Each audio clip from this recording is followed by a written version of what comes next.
Welcome to High Noon, where we talk about controversial subjects with interesting people. I'm really excited to have Batya Ungar-Sargon. She will teach me how to pronounce her name properly. She is the deputy editor, opinion editor over at Newsweek, and she's the author of this new book, Bad News: How Woke Media is Undermining Democracy, which is just, I think, a breath of fresh air in this what has sort of become a stalemate even between the populist left and the right over cultural issues. But Batya, one, how do you pronounce your last name? That's the first question. I honestly I love hearing how people pronounce it. I'm not precious about it at all. It's one of these very Jewish mongrel-y names anyway, and so we're definitely not pronouncing it the way my ancestors did. And so whatever comes out, I'm happy to hear. Well, how do you say it? I usually say Ungar-Sargon, but like my Ungar-Sargon. my grandfather who was Ungar didn't pronounce Ungar like Ungar. He called it Ungar. And my grandmother who's from India, they didn't call it Sargon, they were Sorgons. And so it's like this is the Americanization of it, but I usually say Ungar-Sargon. Yeah, there's an Americanization of names is just like such a funny. I know some people find it offensive, but I have the same kind of name where it's gone through a lot of different iterations, and I find them fascinating as well. It's Absolutely. a true triumph of American assimilation. How many, I have a Spanish name, even though I'm not Hispanic, but how many Mexicans in California pronounce it Inez it's like a true triumph of assimilation, right? Because you would never say that in Amazing. Spanish, and it's a Spanish Right. name. But I'm so excited to have you on because this book, as I said, I think is such a breath of fresh air, and you've done such a great job defending it and your thesis across all these different platforms. But I wanted to start out with the story that you tell about a particular profession here, because this is a book about journalism, even though so many of the themes I think apply outside of that context as well. But how has journalism changed over the last, let's say, century and a half? And how does that play into some of the problems that we see in today's media? Yeah, so over the course of the 20th century, journalism underwent a huge shift. So it used to actually be a working class profession. You would have journalists living next door to cops and electricians and plumbers, and they just didn't make that much more than their neighbors. It was considered really a blue collar trade, one that you picked up on the job.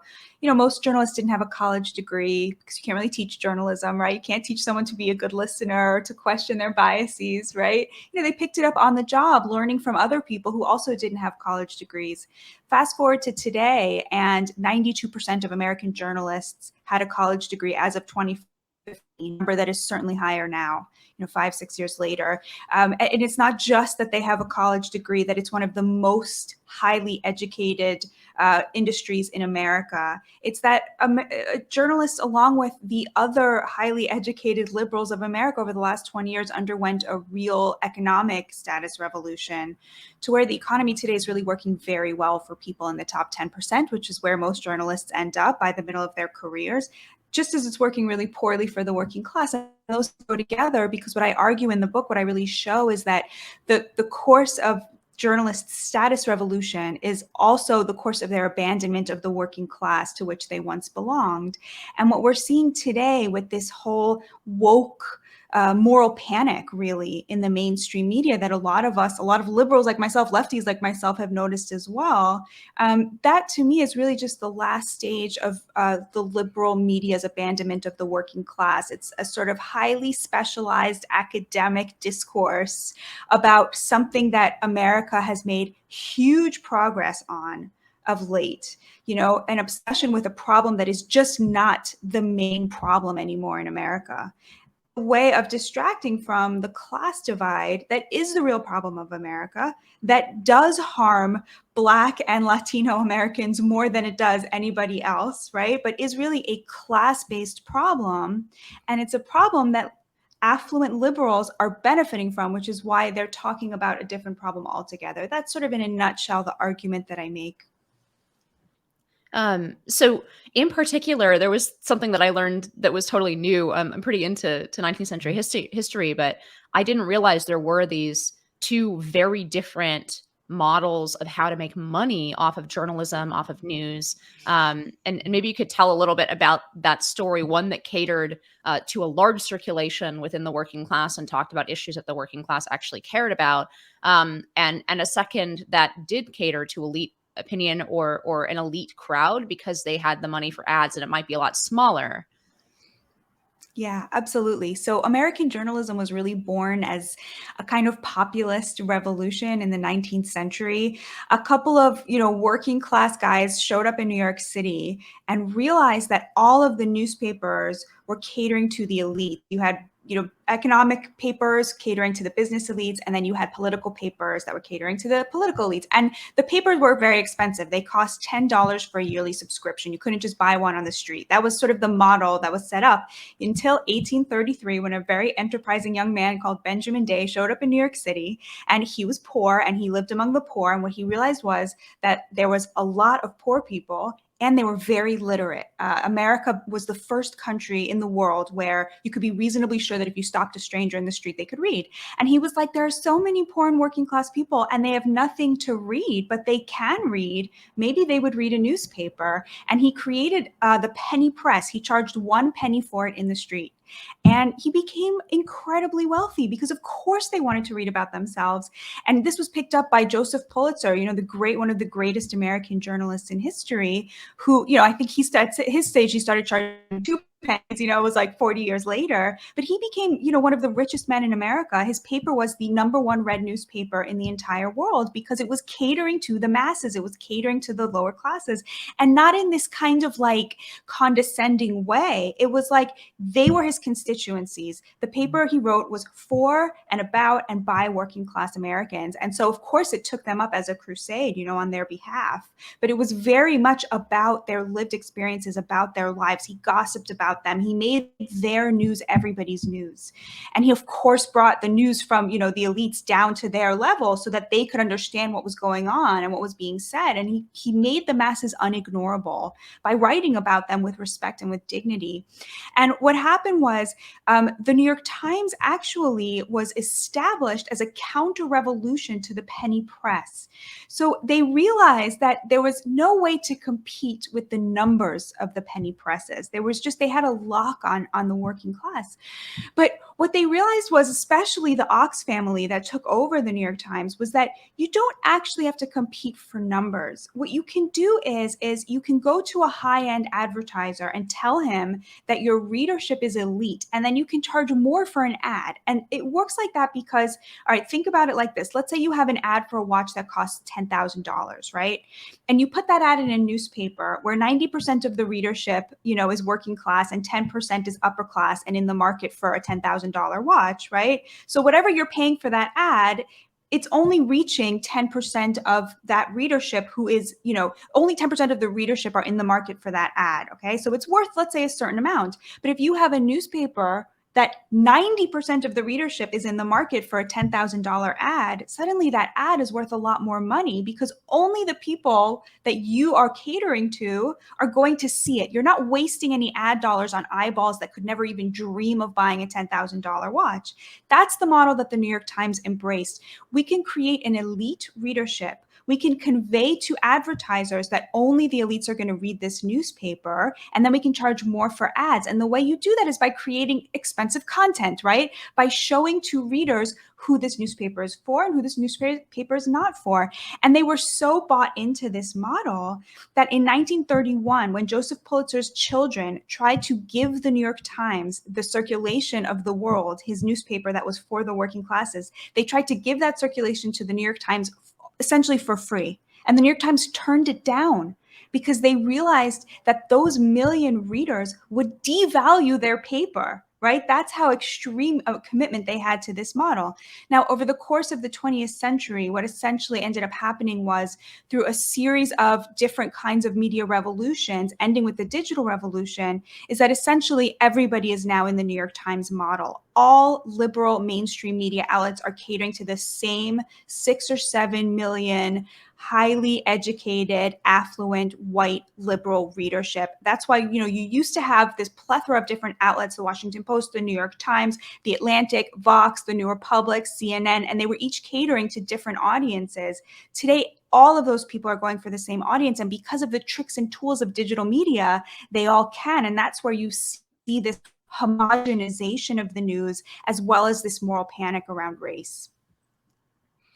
One of the things that I really like about how you talk about this is that you separate income and a kind of status, right? That they're connected, they're correlated, but they're not identical. And you talk about how the status of journalism has changed alongside the fact that, it's become more credentialed. So I guess maybe can you talk a little bit more about those two factors? Like, how would you separate status versus pure income? And second, what is the role of credentialism, of university degrees becoming necessary for not just journalism, but for many fields? I mean, so what has the role of credentialism been in terms of shifting the composition and the status of journalism as a profession?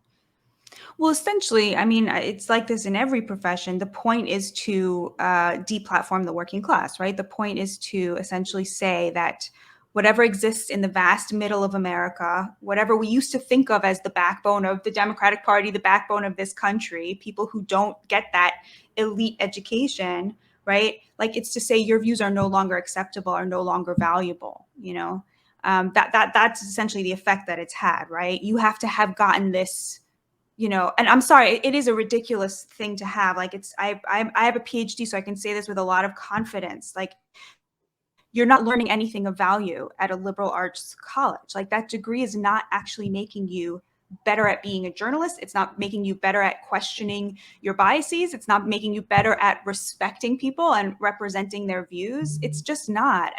But we have somehow elevated this to being the gatekeeping mechanism for who gets to tell the great American story.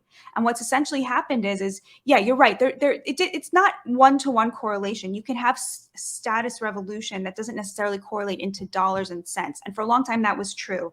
So, up until 20 years ago, I would say 15 years ago, that was true for a lot of journalists. They had a sort of high status in the culture, right, as cultural arbiters, but they weren't necessarily more affluent. But that's changed. I mean, today, you look at the economy today, it is working really, really well for people in knowledge industry jobs, and it is working really badly for the downwardly mobile in the middle class and in the working class. And you can really see this in issues like how inflation is covered, for example, right? I mean, the journalists covering inflation, they do not notice the difference between the cost of milk before and after, the cost at the gas pump. Like, that's just not, they're not living lives.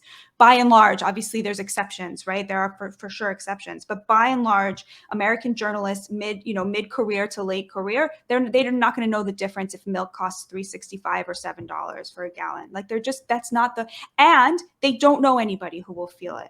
Right. And there's just been, it's just the income inequality caught up for that status shift to where journalists now make, by and large, more than the average American. They're in the top 10%. Now, it's true that entry-level jobs are paid very poorly. Entry-level job for journalism is $35,000 a year, and you have to live in New York City, essentially. You have to live in the 75% of journalism jobs are on the coasts in the most expensive American cities. So you have to be able to live in a very expensive city on a very, very terrible starting salary. That's a sign of egalitarianism. That's a sign of exclusion, right? Who can afford to live in New York City on $35,000 a year? Only the children of the rich. And I'm not just saying this impressionistically, like, the data totally backs this up. The New York Times will only take interns from the top 1% of universities at this point. Same with the Washington Post, same with NPR. So even their diversification efforts that are very important, because newsrooms are very white, like, their diversification efforts are always to the top tier of people from different backgrounds, so it's not real diversity, right? It's definitely not intellectual diversity, right? Ideological diversity. Everybody's liberal, everybody's far left. So I think you're absolutely right that it started as a status revolution, but I think at this point, like, it's financially, it's caught up, and you see this in, like, the issues that they pick up, that they take up, like, issues like immigration, for example, is like a really good example of this. So mass immigration has been a net benefit for the GDP of America, but it is very, very concentrated in who gets the benefits of that. And it's liberal elites, right? It's people who need domestic labor in their homes. It's people who want to buy a $15 bottle of wine and they want it to be a really good bottle of wine. It's people who want to go out to eat in a restaurant and not pay $500, right? These are the people who are benefiting overall from mass immigration. And who's paying the price? I mean, very literally, Black Americans. We've seen a decrease in Black wages between 30 and 40% over the last 30 years. That's directly correlated with immigration. So it's the status, the hyper localization, the far leftness, that elite education from the same top tier universities that are all conveying the same ideology. What it results a monoculture in the news that only lets through certain stories and only lets them through in a certain way, and is essentially totally abandoned the working class, who now have to go to conservative media, which of course is not populist, of course doesn't care about their economic agenda. But what I always say is, like, at least Fox News is not insulting their values while abandoning them economically in the name of representing them, which is what you have on the left, which is why it's so upsetting. I really want to pull out one of the things you said. It's not just that journalism and media has become a both high status and high income, at least in the mid to late career profession. It's that they don't know anyone else who is not part of that stratosphere. Mm-hmm. And the New York Times, and I was kind of shocked that they published this, but about a week ago, they published a video about essentially blue cities, right? And how what is happening in blue cities, is completely the opposite of the Democratic Party platform. And one of the people they call out, or the places they call out, is where I grew up in Palo Alto, California, mm-hmm. where they zone for single family homes, even though there is an enormous affordability crisis. And what's happening in the Bay Area and in many other places in California is that people who are not just the working class, but even people who are middle class have to move further and further out. You're talking about, in some cases 2 or 3 hours away in order to come into places like Palo Alto to, to do all those things that you just said, right? To staff the restaurants, to, run the shops and the stores.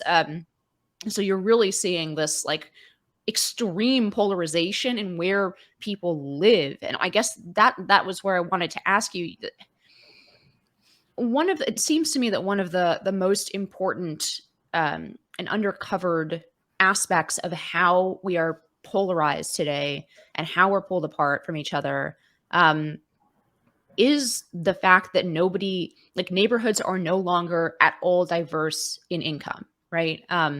Whereas if you go back to the 1950s or before, even the 40s and 30s, obviously things were segregated by race, by law in a lot of places, right? So leaving aside that very large issue, within neighborhoods, you actually did have somebody who was making a lot of money living next to somebody who was not making nearly as much money. And so you had that kind of interaction and that kind of personal interaction that forces a certain level of respect and integration and compromise between different interests. I mean, how do you think the fact that we literally physically don't interact with each other, and that maps onto a political divide too, right? There's so many of us live in bubbles where we can go the proverbial 20, 40 years without interacting with anybody who's of a substantially different class than us or substantially different political opinion. I totally agree with you. I think that a lot of this is about income and about culture and about the way that those things sort of intersect with each other, and the great American sorting to where liberals go to big cities where they find other liberals and live in cities with other rich liberals and leave everybody else behind. It's had a disastrous effect. Absolutely. And it definitely, there's this correlation between income and class and values. Working class Americans, irrespective of who they vote for, are much more conservative than they are liberal, and than the liberal elites who purport to speak on their behalf. You take an example like the Black community, right? The Black community is deeply conservative. 70% of Black Americans say that they are either moderate or conservative in their views, right? And another 5% are undecided. Like less than 30% call themselves liberal. only 6% call themselves progressive, right? It's, so it's, you have the Black community is the most likely to vote for Democrats and the least likely to call themselves progressive from the Democratic coalition, right? But who do you hear representing this coalition? Who do you hear speaking for this side? It's progressives, who then are the most white and the most highly educated, right? Which will later in their lives correlate with the most affluent. So I totally agree with you. This great sorting has allowed people to get drunk on their own values and virtues, while penalizing the people who have less than them, while smearing the people they have less than them, but sneering at them and their values, all in the name of social justice. And the reason that they're able to do this is because they no longer go to shul or go to church with people who make less than them, which might, induce some humility, but have maybe conservative values on certain issues, right? Or people who, in the same income bracket, but who they're friendly with, who they might go, and share a hobby with, but who vote for the other party. We've become very, very sorted, and sorted, not sorted, but the effects of it are sorted. I got you. So there has been this tendency on, I think, a certain type of the left, and not even like necessarily the woke left that you're talking about, but even some of the people who object to that. And then also correspondingly on the new right, I think, to look at the culture war issues as somehow a distraction or unimportant, right? And the quintessential thesis that I think of in this regard is what's the matter with Kansas, right? Mm-hmm. The thesis is basically, why are these lower middle class or working class voters voting, quote unquote, against their economic interest? It's because they're a bunch of dumb rubes who are afraid of people who are ethnically different from them, or they're afraid of the sexual revolution or whatever it is. And I think there's kind of a tendency to downplay those issues as somehow illegitimate, but the sorting that we were just talking about, and I think agree, is really pernicious force. That started with a cultural issue, in my opinion. It started with crime, right? When it became dangerous to live in poor, like a mixed poor rich neighborhoods, that's when you start to see people picking up and leaving, because people are not going to tolerate, and if you can't afford not to tolerate being threatened on the street or not being able to send your kids, outside, people will pick up and leave. And again, I think people overestimate. It's not that race has nothing to do with this, but I think they overestimate how much of it is race and how much of it is class. This like escape from the city, right? And I see that as fundamentally a cultural issue that came out of the sexual revolution and drugs and a bunch of other sort of developments, cultural developments in the late 1960s and 70s that skyrocketed crime. But like, there you have an example of a cultural issue that was more immediate in a certain sense, that then created down the line a massive economic inequality consequence that then had cascading consequences, right? So, one of the things that I found so refreshing about the way that you talk about these issues is that you don't automatically downplay some of the cultural concerns of people who might think that it is more important, for example, to vote for, in Virginia, vote for Republicans because they're standing up against some of the extreme radicalism in public schools. That might be a more pressing concern to a family in a very real way than even something that is substantial, like the pressure of healthcare costs, and inflation of healthcare costs, right? If you're looking at these two things as a family, there seems to be this, even among people on the left that I find insightful on these questions, there seems to be this like reluctance to take that cultural concern seriously or treat it with any kind of dignity, which you really do in this book. Thank you so much. That means a lot to me. When I was writing the book, even when I was pitching it to publishers, I was calling it "What's the Matter with Liberals?" because I really do see it as a response to Thomas Frank's work. To his credit, he wrote a second book called Listen Liberal, where he was like actually the liberals are giving them nothing anyway. And I think he felt bad about the success of the first book because, like you said, it's so insulting. It's so ridiculous. And you saw that exact reprisal in the coverage of Glenn Youngkin's win, right? They would say critical race theory, which is not even real, has just flipped the suburbs 15 points. And, that was the new what's the matter with Kansas, right? That was the new why is the white working class voting against its economic interests. I want to make 2 points.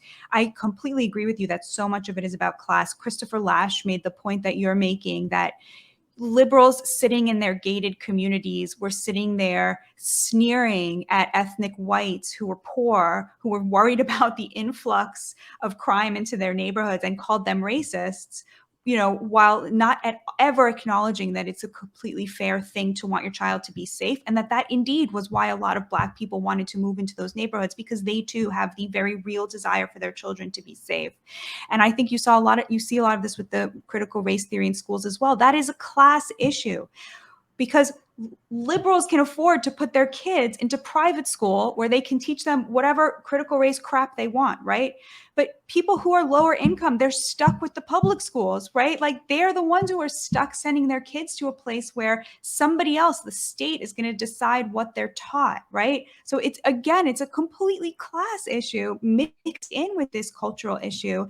The idea that it is pro people of color, that it is anti-racist to separate children into affinity groups as they're doing, and put white kids in one group and children of color in another, and teach the children of color that they're oppressed. Like, the idea that that is a that is an anti-racist thing to do is completely ridiculous and totally rejected by public polling in the Black community as well. So it's again one of these things that flatters the egos of affluent white liberals while being burden on the working class. I'll just make one more point about this. I think the real problem with what's the matter with Kansas was not just that it was insulting, right? That instead of recognizing that it was the Democrats that had shipped millions of working class jobs overseas to China, enriching their middle class and abandoning our working class, right? Instead of acknowledging that that was Bill Clinton who did that, right?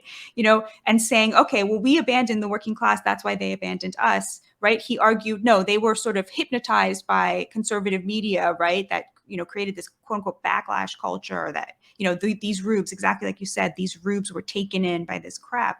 The truth is I think that what he's missing there, and what a lot of the left is missing, is the fact that, and I'm actually really interested to know what you think about this, because I know we're coming at the economic questions from a different point of view, but to me it seems like we have a fiction of a debate about economics that's not really a debate about economics, insofar as you have the right pushing this kind of trickle down economic stuff where let's cater to the rich and it will benefit everybody. I think that that's been pretty much, I think, disproven. I think that that's really bad. Like, that leads to basically what you see now, which is, the working class being downwardly mobile, their productivity being reflected only in the billions of dollars that their bosses and that their CEOs are making, and not in their own wages, etc. But then what passes for the liberal point of view, the lefty point of view, is an expanded welfare state, right? We'll pay you off for the fact that you don't have a good job, right? Let's do universal basic income, for example. We're going to give you $2,000 a month because you're not going to have a job because of automation and globalization. And we want cheap wine and we want cheap iPhones from China. So we don't want you to have that job, but we'll pay you off, right? Like, expanded welfare. Let's make sure that everybody can, have as much unemployment as they need, right? It's the thing is that too is fundamentally hostile to a working class agenda. Like, the working class does not want to be living at the beneficence of, generous liberals. And the reason that appeals so much to people in Silicon Valley, for example, is because they're so rich that they really are happy to pay a much higher tax bracket. Like, that will you could make them pay what the same tax bracket that they pay in Denmark or in Sweden. working class people will still never be able to afford to live in their neighborhoods, just like you said, right? Like there's no threat to them to pay a higher income bracket in tax bracket. They're happy to do it because they have so much money. The thing they don't want is an empowered working class that is upwardly mobile, that has, you know, the right to their vote and a lot of political power to say, actually, we don't like this thing, we want this thing. So it seems to me that what we have is like, we have this fiction of a debate about economic policy that's like the top 10% of liberals fighting with the top 1% of conservatives, and everyone has abandoned the working class because the welfare state is fundamentally at odds with what working class Americans want. They don't want welfare. They want good jobs that will give them dignity, that will give them a sense of being an active participant in building up this nation. And it seems to me that both sides have taken that away from them. So when he's saying they're voting against their economic interests, they actually weren't. They were voting against an expanded welfare state that you know, people in the Rust Belt, that is not what they want. They want good jobs with dignity. They want to be able to support a family with one person working and one person taking care of the family. That used to be a liberal point of view. That is no longer a liberal point of view. That is on nobody's agenda. I think the core, even though we do disagree, I'm sure, on some economic policies, but I think actually the core of what you're saying, I agree with wholeheartedly, which is Mm-hmm. the important word there is dignity. And I agree specifically on UBI. It is really popular in Silicon Valley. It is really popular. And I actually like some of what Andrew Yang says. But on this, I find him to be really kind of tone deaf or not really interacting with the problem, because you're right. It's like we can structure the economy to only have any kind of real dignity and opportunity for a certain percentage of people, and the Mm-hmm. rest of you will pay off. Well, that's not a way to actually structure, for example, a republic, right? It is an oligarchy in many ways. Totally. And it doesn't, like, writing a check every month. The most out of touch, like, ridiculous thing that I've heard about UBI, I think it was Nancy Pelosi who was saying it, but that if we give people UBI, she was building on what Andrew Yang said. If we give people UBI, then people will be able to, like, write poetry, and they'll be able to pursue their passions. And the reality is more like what's happening in the Rust Belt now, which is deaths of despair when people don't Totally. have purpose and dignity through work. Totally. They're not writing like postmodern poetry. They're taking OxyContin. Um, Totally. and And I, and I so think it like gets that's back to culture because they don't want to write poems. They want to go to church. They want to be able to come home with enough money that their wife can be a stay-at-home mom if she wants, and that they have, you know, dignity in their community. You know what I mean? A lot of this is very conservative. And that's the thing. I feel like a lot of lefty populists, who are people I'm a left-wing populist, I'm supposed to be agreeing with them, but there's no sense of like, we need to listen to the working class where they're at. And like the reason it's bad that they've been disempowered and disenfranchised and silenced and deplatformed is not because they share our values and people we agree with or we like or who we feel sorry for are not getting their say. It's because they don't share our values. They're not feminists, you know? And but they are a huge part of America. And instead we're in an oligarchy, just like you say, and an oligarchy is anti-democratic. It is a threat to my security that 80% of Americans have no say, have no politicians who are catering to them except crazy Donald Trump, right? Like that's a threat to the stability of this nation, that a huge majority of Americans are so alienated by the fact that everything is just to the elites. There's no countervailing force to the power of the elites today. And that is so dangerous.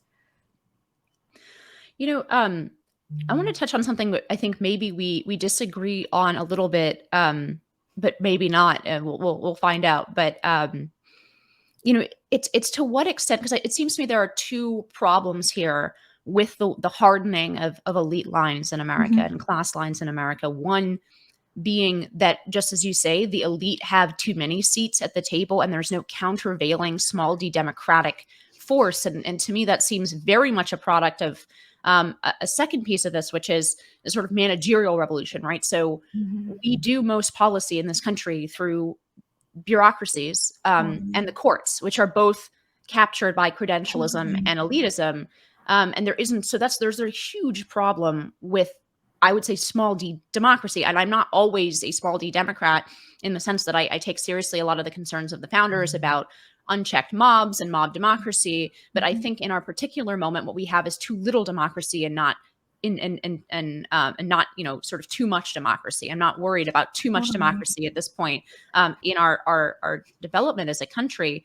Um, but I think maybe where we disagree is I've heard you mention a couple times about meritocracy and how you think that actually the meritocracy has created, to a certain extent, has created this insular elite. But it seems to me that the second problem we have, aside from the elites having too many seats at the table with no democratic check, is also the composition of that elite. And the fact that we aren't truly meritocratic, that there isn't a great pathway for like a bright young kid from Appalachia who is equally, quote, meritorious to the folks in Palo Alto. There's no real meritocracy for that kid that allows him a seat at the table as an elite. That's such a great point. I want to say one thing about the courts, which is like, for example, Roe v. Wade is way to the left of where the vast majority of Americans are on abortion, you know? Like, and there is something, so liberals are like, well, it should be even further to the left because that's what we think. And conservatives are like, no, it should be even further to the right because that's what we think. But the truth is like, in so many ways, just like you said, there's so much of our legislation is being done at a level that is very separated from where Americans are at. And I'm not saying I'm against Roe. I think it's probably by and large a good thing. But to even point that out is considered like such heresy. To even look at the polling on where the vast majority of Americans are on where the line should be between legal and illegal abortion, which is a question of democracy. Like, do the laws reflect where the people are at? And they're really not, like, they really don't actually.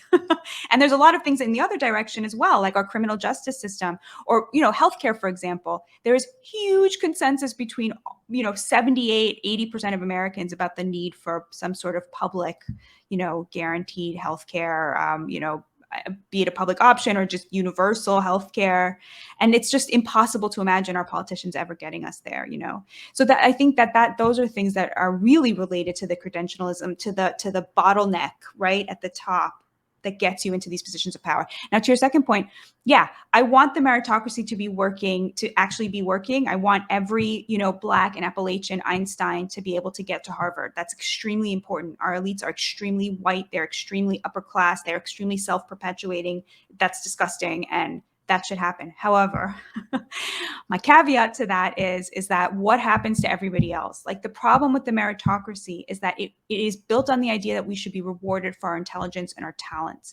And the things that make intelligence and talent worth rewarding are their rarity, are the fact that not everybody is brilliant. Not everybody belongs in college, not that many more Americans want to go to college than are in college, right? 36% of Americans get a college degree. There's probably another 10, 15%, 20%, let's say even, who don't get a college degree, who are brilliant and should get a college degree and should be on their way up that ladder and should become millionaires and billionaires. That's really important. But what happens to everybody else? And I feel like there is almost this agreement between liberals today and conservatives that, if only the meritocracy would be working perfectly and we would get all of those Einsteins out of those poor neighborhoods and up onto the Supreme Court, we'd be succeeding. But how does everybody else get dignity in a world that only values brilliance and talent? Like, the Democrats used to be the side that valued, that respected the kind of work that is replaceable by definition, right? That you can only get power through unions. You can only get power through numbers. That's what the word solidarity used to mean. That's why I think it's so funny when journalists unionize. I probably shouldn't admit this, but I'm just like, that's not the point of a union. Like, the point of a union is to build strength in numbers for people whose work is not valued for its individuality, right? whose work accrues value through experience that they learn on the job from each other, but is essentially created by numbers, right? That's kind of that used to be the Democrats' position. And the wholesale shift into a meritocratic system suggests to me like a shift away from valuing the dignity of labor to only valuing the things that come out of smart people's brains. And I find that very gross. Like it's not just anti-democratic, but there's something about it that offends me, like both as a religious person, like on a spiritual level, but also like my sense of justice. Like, why should that? Yes, right now the free market is rewarding that kind of behavior more than other kinds of behavior. It seems to me that we should be combating that from a spiritual point of view, and from a patriotic point of view, and from a democratic point of view, and from the desire to live in a better America, a more equal America. You'll never get to an equal America that confers dignity and equality before the law on everybody and equal political power to everybody if we're only valuing things that by definition get their value by being unique. What do I you think think? that's a really good point, and it's something I would have to think about longer, honestly, about, because the immediate counterpoint that comes up to me is simply that the dignity comes out of having a shot at it, and that there is something quintessentially American about sort of taking that shot, and there's plenty to merit that isn't just like raw IQ, right? Like hard work is also part of merit. And part of a functioning meritocracy. As you say, there are lots of jobs that don't require, the top 1% brilliant, most, high IQ individuals to do, but that there's dignity in hard work, and that's also part of, that's also part of the meritocracy.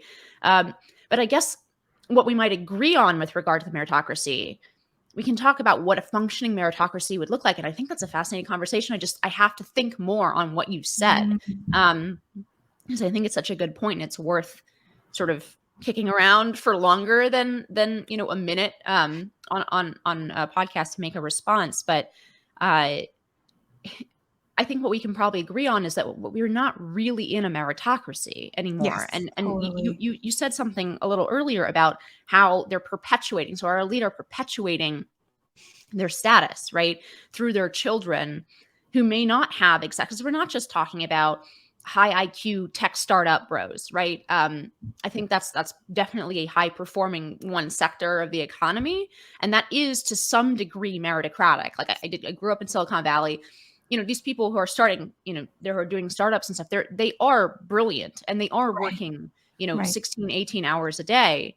But it seems to me that there's an entire apparatus of high status, high pay, highly paid elite jobs that are not based on that kind of meritocratic brilliance or hard work. That in fact, wokeness, to bring it back to the subject of your book, within journalism, but I think it's so applicable outside of journalism, that wokeness is itself becoming a way for the elite to perpetuate their place in a what has not become meritocracy, but it's a way of bringing along to be a little bit crude about it, but like it's a way of bringing along their fail sons, right?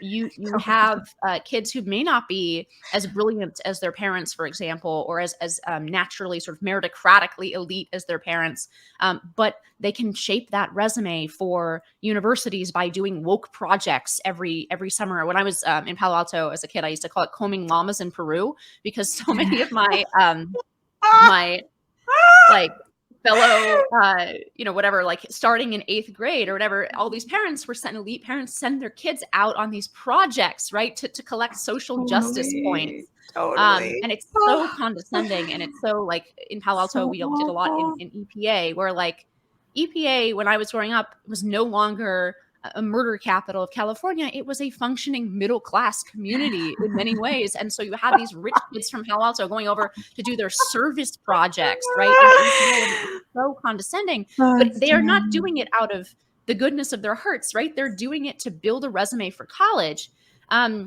It's even worse And than that, because it takes even the creative children, but they know that they're just doing it for the test. Like there's, I mean, there was this amazing article in Tablet about this guy who teaches at the University of Chicago, where I actually went, where we were very much encouraged to be, think whatever we wanted at the time. He said that he has never had a student who has read a book for pleasure. He's never had a student like form an opinion outside of the context of what they think the professor wants to hear. And like, on the one hand, it's like, it's so gross that parents are doing this. On the other hand, they're actually right. Like, there is no guarantee that if their child goes to a state school, that they will still have, an upper middle class life, because the meritocratic squeeze has gotten so tight.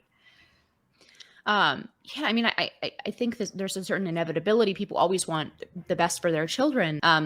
But what is not forgivable to me is the fact that we've built a system that recognizes that kind of credentialism as opposed to any kind of real meritocracy.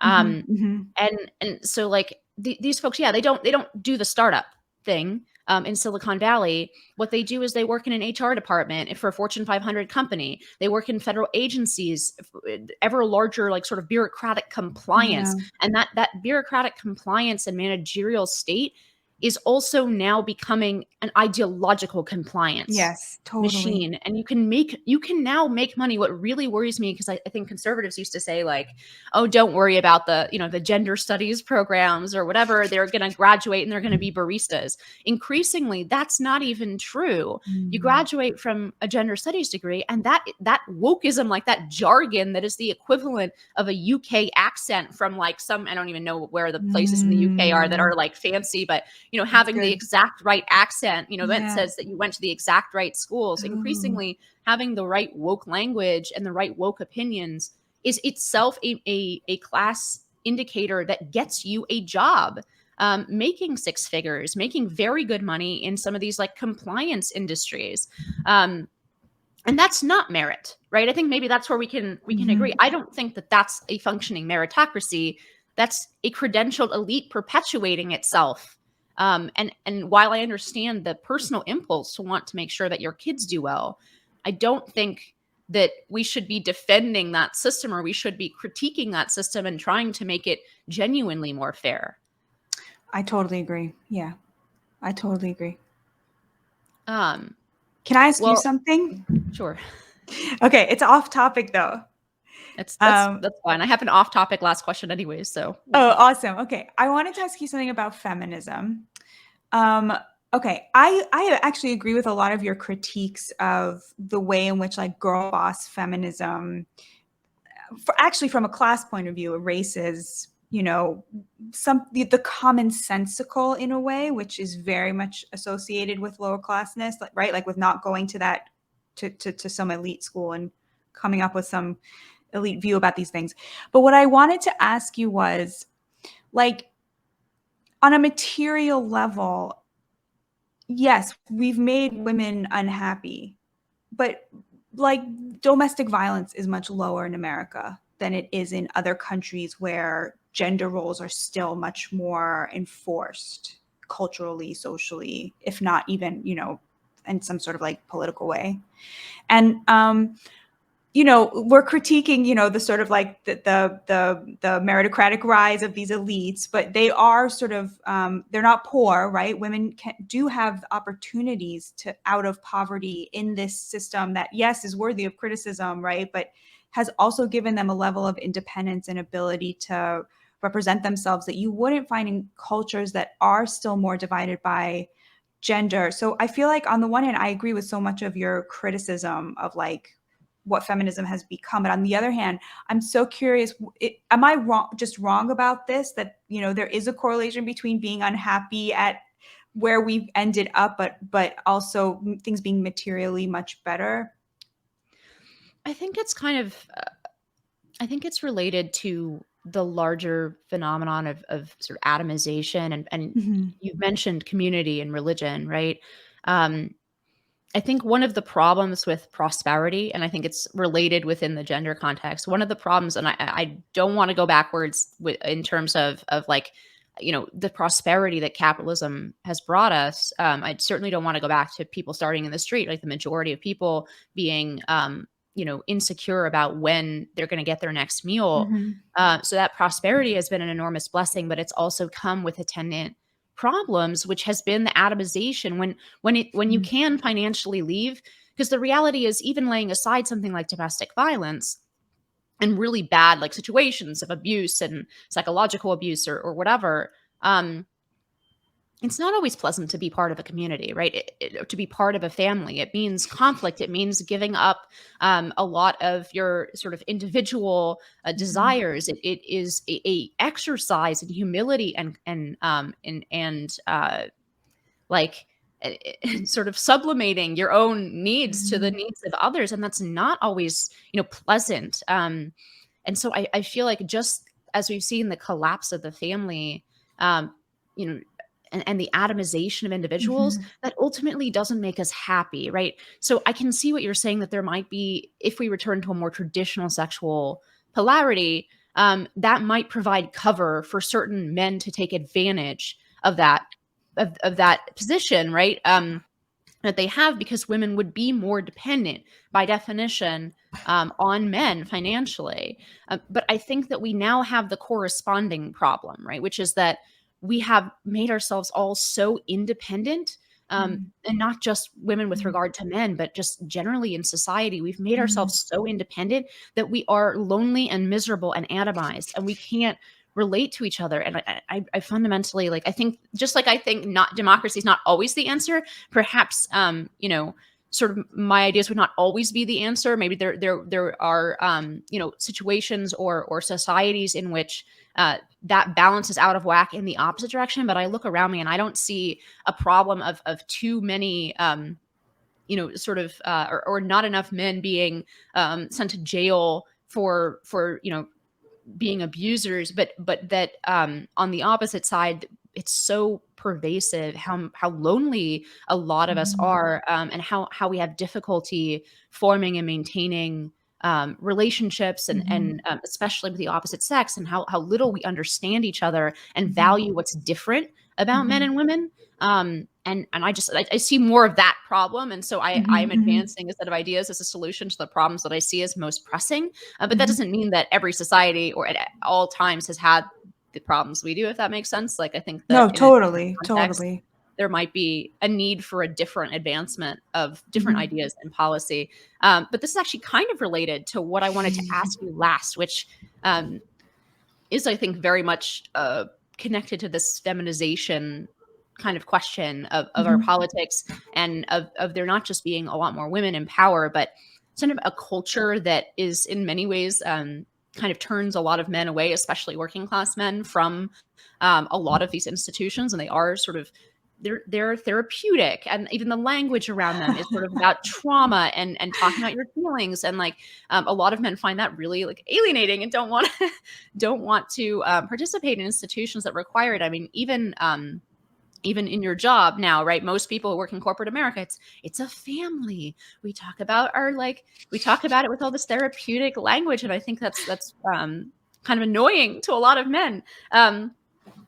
But one of the ways I think that it crosses from annoying into like truly pernicious, and where you start to have it covering up real power dynamics that are much more important than they're getting credit for, is this victimhood posture of a lot of people who are truly in power, right? And sometimes that comes through, it comes to that wokeism stuff about like, if you happen to be, Black or Hispanic, but you are a senator or you are a billionaire, you still get to kind of pose as a victim in this particular context. But like the poster child for this is AOC, right? What do you think about how she presents her political points of view? And I'm not about her policies at this particular, I'm saying like those videos that she does where she's crying, or she is talking about her trauma, her personal sort of trauma about, and then she's using it to make a political point. I feel like there's something so perverse about that. And maybe I'm wrong. Maybe you can explain to me why this is actually very genuine. But to me, it comes off as very sort of perverse and like really deeply wrong in a way for somebody who she's a congresswoman, right? She's literally engaged in making the highest law at the federal level, and she is primarily presenting herself as a powerless victim. And there's something about that bothers me. Oh, wow. It's such a great question. Okay, so I'm gonna make three quick points. The first is someone like Senator Tim Scott is very interesting in this context because he's very much not a victim. He's very patriotic. He's, Republican, the only Black Republican senator, but he was pulled over 17 times the year he got a new car in the Capitol, a senator. So to me it's like that's a moral emergency, the fact that that still happens, and the fact that a Republican that he's obviously he has no he has no incentive to be exaggerating that. And so I think there are some areas where it is justified, specifically policing in Black men, where you can become a billionaire and you'll still get pulled over all these times. I don't think he's a billionaire, but you can ascend to the highest rank in America and still be mistreated by a police officer. That seems to be really, really bad, and just like an important thing to point out. Although overall, I totally agree with you. It's completely out of bounds, and it's used in the weirdest ways. So I remember when Congresswoman Ilhan Omar tweeted something anti-Semitic, and I criticized her for it. And they were like, "You have all the power." At the time, I was I was the opinion editor of like a really small Jewish newspaper. "You are the powerful one, and she is the powerless one. And how dare you sick these hounds on her?" Like, she had this whole crew of people defending her. And I was like, she's one of like 430 people who decides if the US goes to war. Like, in what universe does she have less power than some, nobody opinion editor of some like tiny Jewish publication? Like, it made no sense. And of course, the rationale was race, right? Like, it was like because of her race. And that identification of race with power is the moral panic of the moment. And I find it to be really pernicious. It's dehumanizing, it's ugly, it's gross, and it's wrong, like you say. And I think for women especially, like, it's so funny. So to me, I think before the Me Too movement, I still felt like, you went into work and basically every man got to decide how much they flirt with you. And you were sort of, that was just the culture, even in, white collar jobs.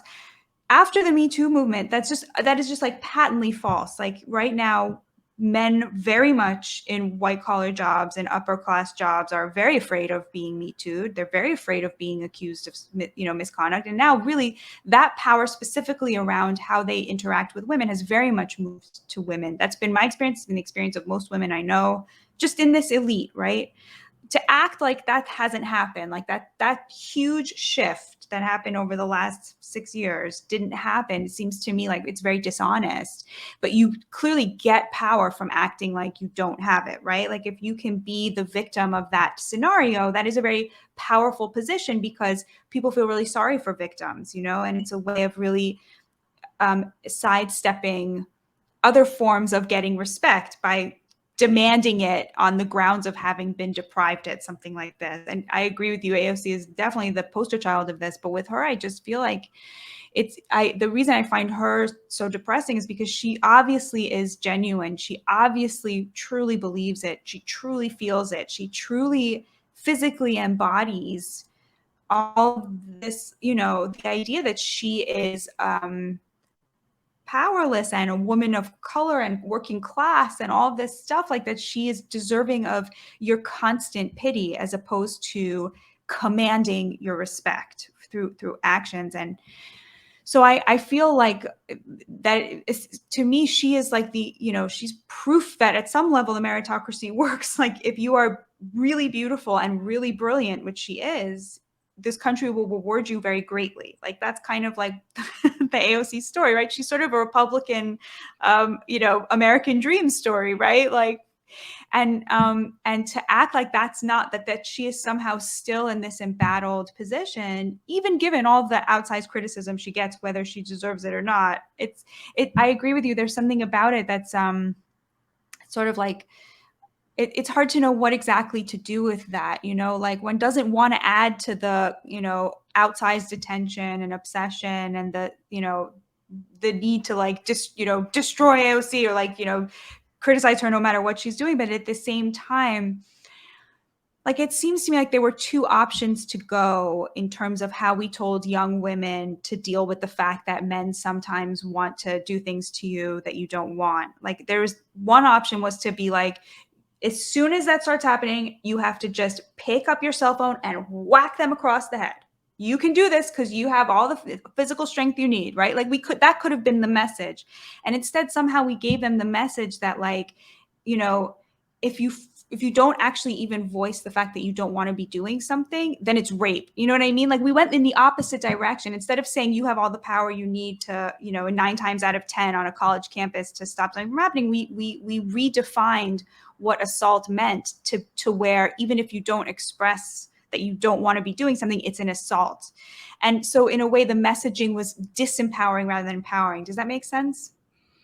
Yeah, I think the same thing is true broadly with this victimhood kind of coinage of the realm. And what does bother me in the AOC context is when exactly the kind, and I didn't know about your Twitter beef with Ilhan Omar, but exactly that kind of dynamic, it is using the language of trauma and victimhood to prevent holding people accountable Yeah, yeah, who actually have power, yeah. right? If you are not allowed to hold your elected officials accountable in a democracy because they are performing this kind as powerless victims, and therefore asking their constituents to essentially defend them Yes, rather than the other exactly. way around. Yes, I think that exactly. there's something very wrong with that dynamic, and it can't really be good for a democracy Yeah. to have this idea that we can't hold people who genuinely have power. Literally, we elect them to make decisions, and the entire point of democracy is supposed to be holding the people who make those decisions accountable to the broader population. Well, if they just get a card, like a get out of accountability card, where they say, okay, I'm a victim and you can't criticize me. I just think that there's something fundamentally anti-democratic about that. Yeah, it's bad on every level. I totally agree with you. Yeah. Well, I wish we could keep doing this forever, but I know that you're a busy woman, and everybody should go out and really buy and read this book. It is probably the one of the most refreshing books that I've read for such a long time Oh my because of the kind of things you said gosh. today, Batya. Because there are parts of this that make me reconsider some position that I have held, Wow. and I learned so much about the history of journalism in this country, and I think it's just really important because the story of journalism and the dynamics that you identify within it are so applicable elsewhere and in other parts of our society. So the book is Bad News: How Woke Media is Undermining Democracy. Thank you so much, Batya, for coming on High Noon. Thank you so much for having me. What a pleasure. Thank you. Thank you. And thank you to our listeners. High Noon with Inez Stepman is a production of the Independent Women's Forum. As always, you can send comments and questions to inez.stepman@iwf.org. Please help us out by hitting the subscribe button and leaving us a comment or review on Apple Podcasts, Acast, Google Play, YouTube, or iwf.org. Be brave, and we'll see you next time on High Noon.